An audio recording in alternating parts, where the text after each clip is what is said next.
Good morning, or good evening if it is evening for you.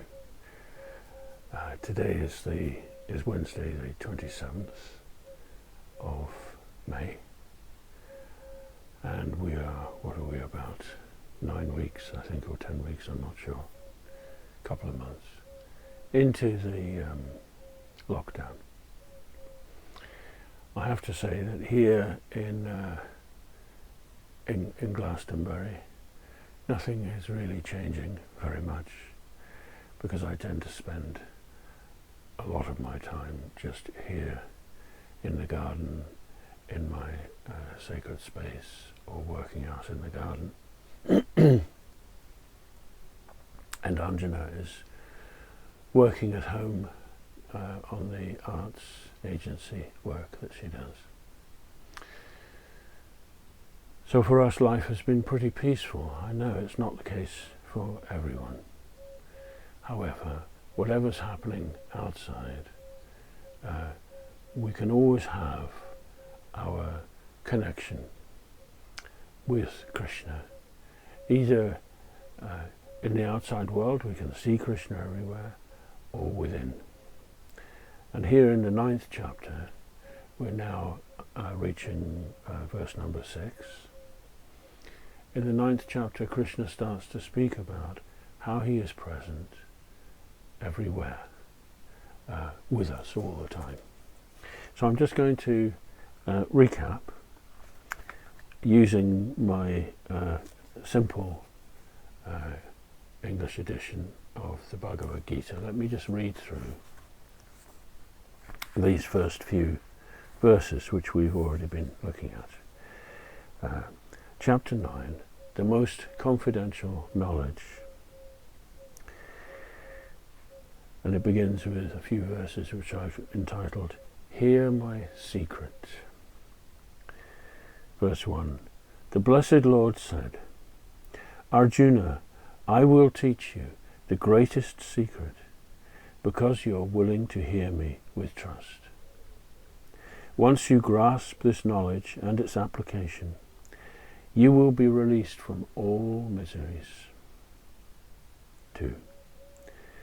This secret is the summit of education, the innermost secret, the supreme purifier, and the perfection of religion. It can be learned by direct experience, is easily and joyfully practiced, and lasts forever. Those with no faith on this path do not attain me. They return to the world of birth and death. Verse number 4, and this section is called Krishna is within and beyond everything. 4. I pervade this universe with my hidden presence. All beings are in me, but I am not in them. Yet all beings do not rest in me. Behold my mystic opulence, supporting all, yet beyond all. Myself is the source of everything. And now today's verse, verse number 6. See how the mighty wind, blowing everywhere, moves always within the vastness of space. So all beings move in me. So that's the topic today, how all beings move in Krishna. So let's begin with a couple of Sanskrit verses in praise of Srila Prabhupada, and then we'll chant today's Sanskrit verse.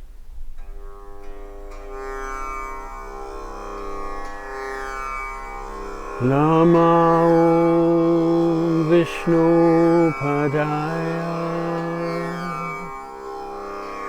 Krishna Prasthaya Bhutale Srimate Bhakti Vedanta Swamini iti namine. Namaste Saraswati Devi Gauravani Pracharine Nirvisesa Sunyavadi Paschatya Deshatarine. Shri Krishna Chaitanya Prabhu Nityananda Shri Advaita Gadadhar Shivasadi Gaura Bhaktavinda.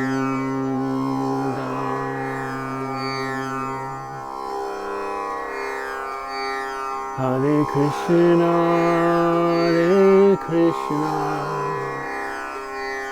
Krishna Krishna, Hare Hare, Hare Rama,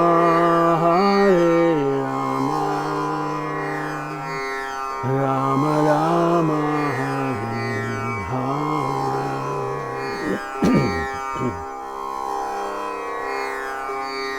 Hare Krishna, Krishna Krishna, Hare Hare, Hare Rama, Rama Rama, Hare Hare, Hare Krishna, Krishna Krishna, Hare Hare, Hare Rama, Rama Rama, Hare Hare, Hare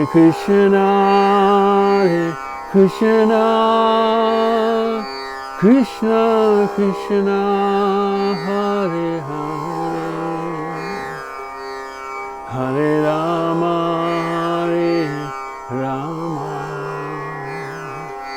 Rama Rama, Hare Hare.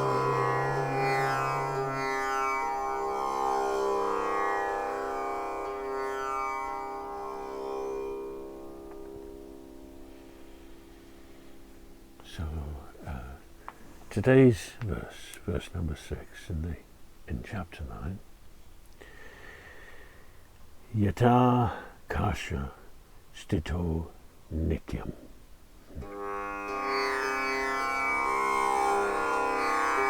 Yata kasha stito nityam vayu savatra go mahan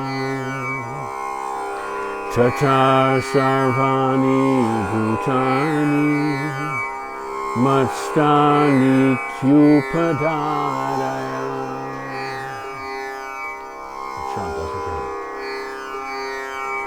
Yata kasha stito nityam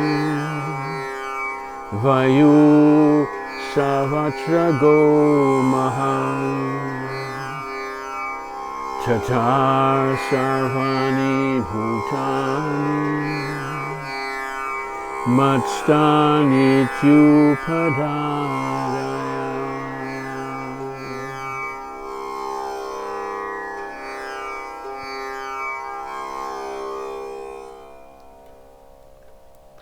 See how the mighty wind, blowing everywhere, moves always within the vastness of space.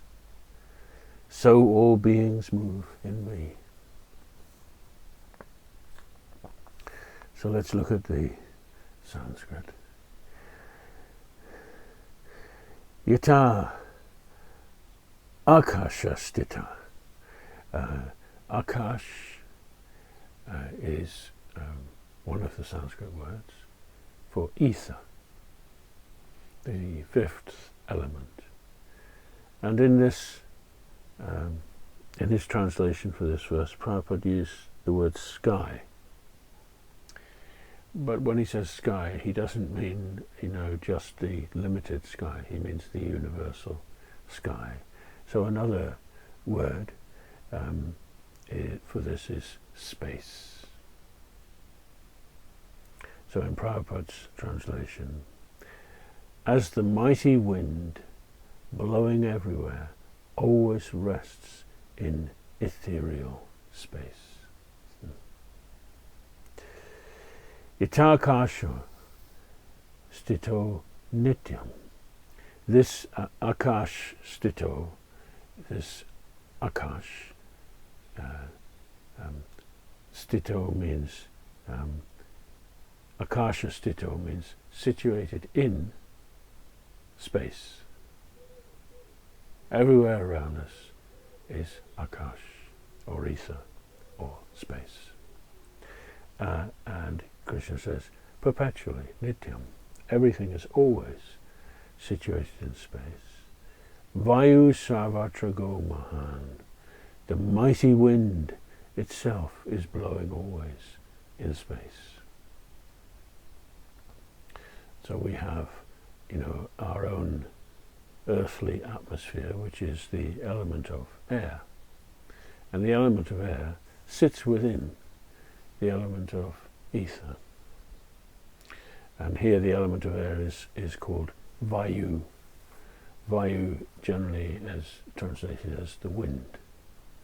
And the Lord Vayu is the demigod who superintends the winds.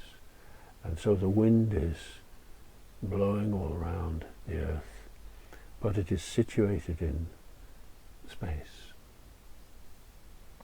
Similarly, Krishna says, Tata, Sarvani Bhutani, all beings, Sarvani means all, and Bhutani means all beings, Matstani Upadarya, Matstani, they exist in me. Upadarya, just try to understand this, reflect upon this. Krishna has been describing how all beings exist in him, so now he's giving an example. Just as we exist in space. Now space, the element of ether, Akash in Sanskrit, is a mysterious element generally in this world. Many scientists and students of physical reality, they don't even acknowledge the existence of a fifth element. For them, there are four elements: earth, water, fire, and air. But of course, the Vedic culture always acknowledged that there is a fifth element called Akash.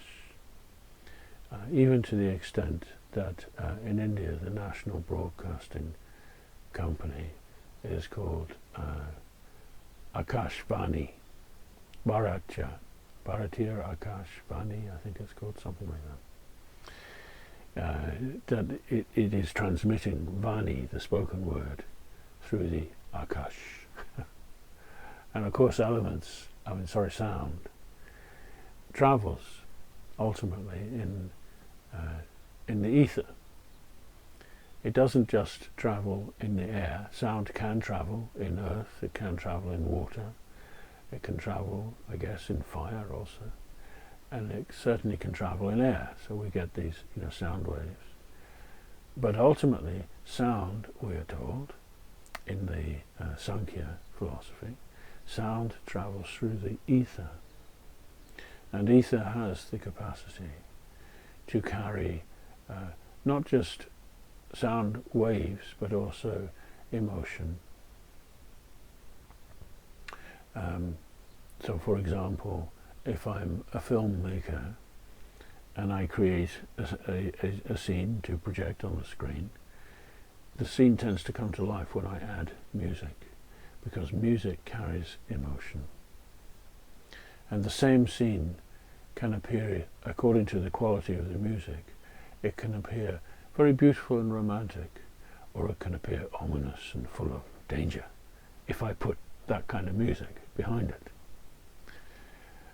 So in a similar way, we ourselves, we look at the world, and depending on the emotion with which I'm looking at the world looks different. If my emotion is one of, as we're being encouraged in this section of verses, of seeing the eternal presence of God, seeing that everything is resting in the divine, then I will not see the world as a threatening place. I may see it as a mysterious place, because there are many things that happen in this world which are beyond our comprehension. But if I am trusting that it's all resting in Krishna, then I will not feel threatened. As Prabhupada explains here in his commentary, he says, "Not a blade of grass moves without the will of the Supreme Personality of Godhead. Thus, everything is moving under His will. By His will, everything is being created, everything is being maintained, and everything is being annihilated." So we never have any need for fear, even when we don't understand. And I'm thinking about the present circumstances around the world. It's a very different time we're living in, and it's never really, none of us have ever experienced anything like what's happening now. And one of the things that naturally the mind tries to do is I try to define it and understand it. But it's my contention that nobody understands what's going on. Even the so-called rulers of human society, they themselves don't understand. And certainly, I'm sure, the scientists don't understand. They understand to an extent. We all may have a limited understanding, because we are limited creatures, but we exist within the vastness of the presence of the divine. And so I can simply, if I see the divine presence everywhere, I can see everything and everyone as somehow a representative of that higher will. So let's see, in his purport, Prabhupada also, he quotes from the Upanishads. He says, "By the supreme order, the moon, the sun, and the great planets are moving." So we know from the study of astrology that in the Vedic culture, the movement of the planets, the moon and the sun and the various planets, is very significant in human affairs. And we are all in some way linked to these heavenly beings. Actually, they are not just lumps of matter any more than my body is just a lump of matter. My body comes to life because of the presence of spirit. So similarly, the sun and moon and the planets, they come to life because of the presence of spirit. And just as my embodied spirit can communicate with you, we can connect through the ether.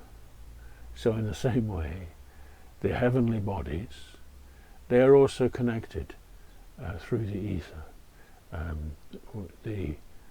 What we call that energetic connection, we call it gravity. Gravity is simply a word for something that nobody knows what it is. Nobody knows. We are all of us are connected to Mother Earth by gravity. There's a gravitational pull. We don't understand. Scientists have no explanation for what it is, but somehow she's holding us. So another word for gravity is attraction. She holds us, she attracts us, and we're attracted also to her. So this is the etheric connection. So if I see this universal presence of the Supreme Lord, I can also invoke that presence through the ether by chanting divine names of God. In that way, I can always feel my connection, and this is really the secret of the devotional life, that I start everything, I commence everything with the holy names. I sustain myself through the day with the holy names. I end my day with the holy names. And then if I'm fortunate, I might even dream of the holy names. It might happen sometimes. That's a very great blessing. So Prabhupada also goes on to say, quoting the Brahma Samhita, where there is a description of the movements of the sun, and there it is said, the sun is considered to be one of the eyes of the Supreme Lord. So I've often thought of this, that if I can see the sun can see me. So similarly, we are, and the sun itself is, it is said here, is one of the eyes of the Supreme Lord. So he is watching us always. Now I had a friend who grew up in Ireland in a very sort of dogmatic Catholic school, where she was told God is always watching you. and of course she also was told, if you misbehave, God will send you to hell. So for her, she said, I always felt I was being watched, and it made me nervous. That's very sad, because actually this watching, the eye of Krishna upon us, or the eye of the sun, through the sun Krishna is watching. Yeah, it is said in the Brahma Samhita, is an eye of love, an eye of care and concern, just as a parent, a mother or a father, may keep watch on their child. It's in order to protect the child. And also the parent may watch the child and see sometimes the child is doing something that may be a little dangerous, but as much as possible the parent will not interfere, because they want their child to experience, freedom and develop the capacity to make choices, good choices. So all of us, as we wander in this world, we're never apart from Krishna. We're always in Krishna, just as the wind is blowing in space. And Krishna is watching us and keeping an eye on us, not to interfere, but to make sure that we're all right, actually, that we're safe.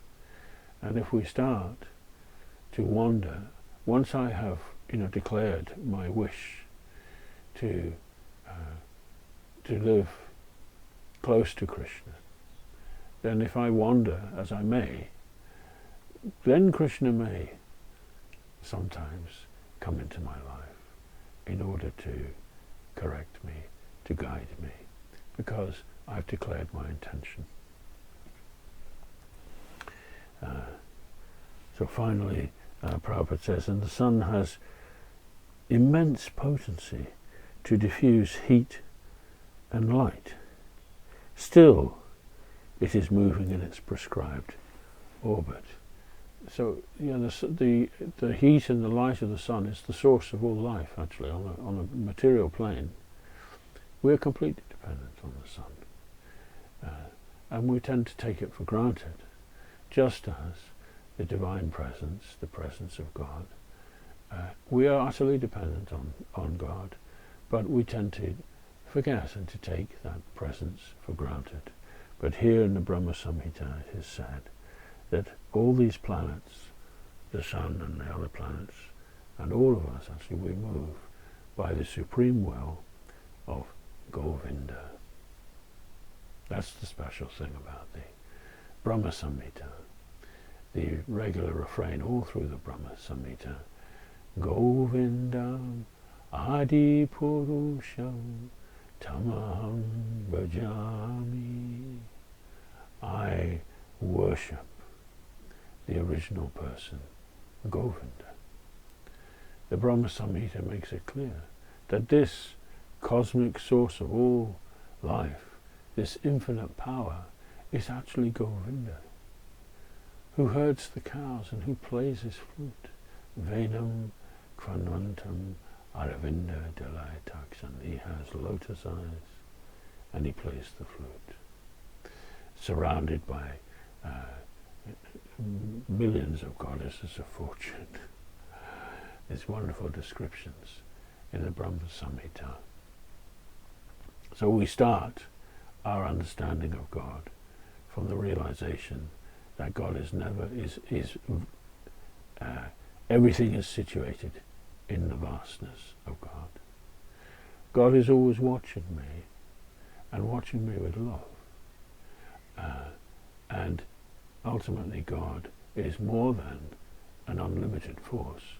God is the supreme personality of Godhead, and one of his countless names is Govinda. Govinda, the one who gives pleasure to the senses, and the one who herds the cows, the one who cares and loves for us far more than we can possibly comprehend.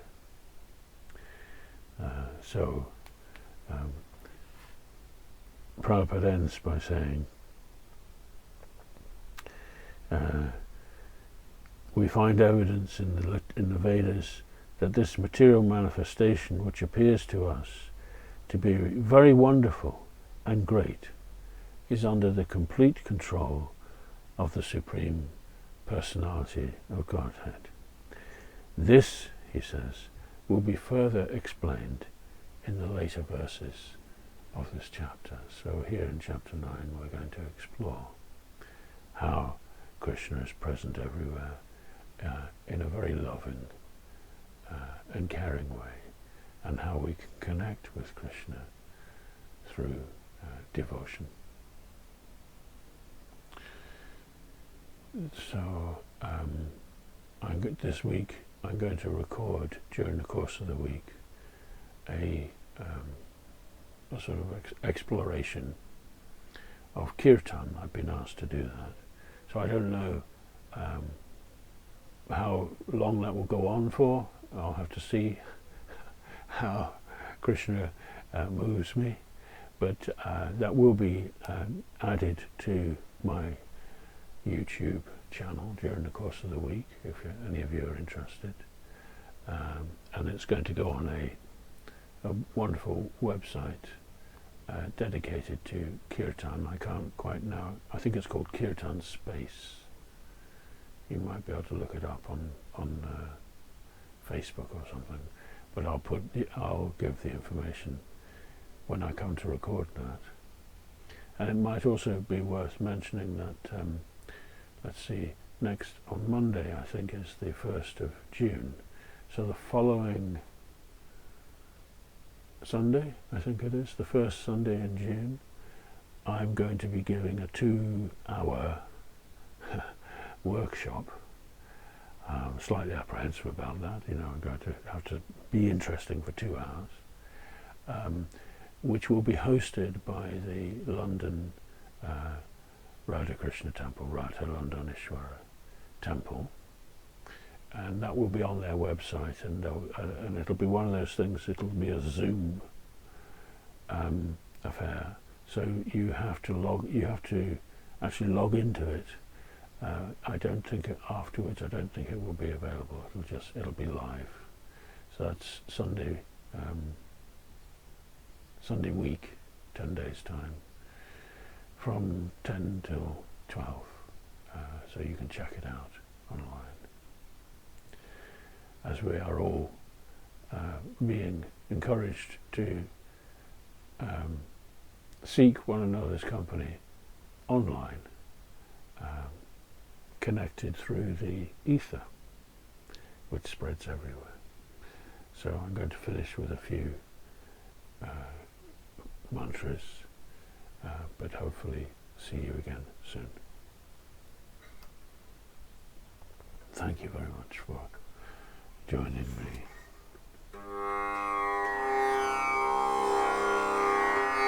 Hare Krishna, Hare Krishna, Krishna Krishna, Hare Hare, Hare Rama, Hare Rama, Rama Rama, Hare Hare, Hare Krishna, Hare Krishna, Krishna Krishna, Hare Hare, Hare Rama, Hare Rama, Rama Rama, Hare Hare, Hare Krishna, Hare Krishna, Krishna Krishna, Hare Hare, Hare Rama, Hare Rama, Rama Rama, Hare Hare, Hare Krishna, Hare Krishna, Krishna Krishna, Hare Hare, Hare Rama, Hare Rama, Rama Rama, Hare Hare, Hare Krishna,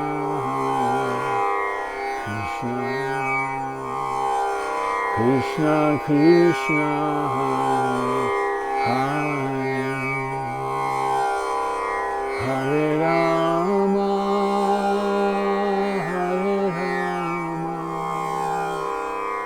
Rama